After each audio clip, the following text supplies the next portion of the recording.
શહેરીજનોને pipeline દ્વારા ઘરેલું gas આપવાની પાલિકાની કામગીરી દરમિયાન આજે તરસાલી વિસ્તારમાં 2 સોસાયટીઓને ગેસ કનેક્શન આપવાના કામનું ખાતમુહૂર્ત કરવામાં આવ્યું હતું। વડોદરા મહાનગરપાલિકા અને ગેલ કંપનીના જોઈન્ટ વેન્ચરથી બનેલી વડોદરા ગેસ લિમિટેડ શહેરીજનોને પાઇપલાઇન દ્વારા ઘરેલું ગેસ આપી રહી છે। ત્યારે શહેરના વિકસિત તરસાલી વિસ્તારમાં કલ્યાણનગરની બાજુમાં આવેલ ઈશ્વરનગર તથા આણંદનગરમાં ગેસ આપવાના કામનું ખાતમુહૂર્ત પૂર્વ મેયર નિલેશ રાઠોડના હસ્તે રાખવામાં આવ્યું હતું, જેમાં પ્રાથમિક તબક્કે 90 મકાનને ગેસ આપવામાં આવશે। ત્યારબાદ અન્ય સોસાયટીઓને પણ સમાવી લેવામાં આવશે।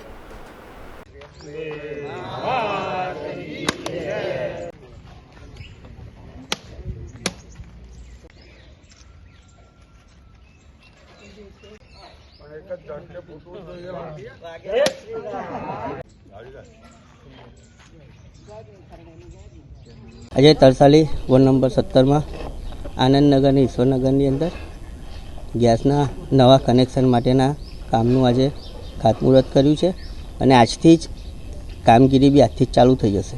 કેટલા મકાનોના જે ગેસ લાઈન ઈશ્વરનગરમાં 55 છે અને આનંદનગરમાં 35 છે। સમાચારોના સતત અપડેટ માટે TNN ન્યૂઝને YouTube પર સબસ્ક્રાઇબ કરી બેલ આઇકોન પ્રેસ કરો અને અમારી સાથે જોડાયેલા રહો Facebook, Instagram અને Twitter ઉપર।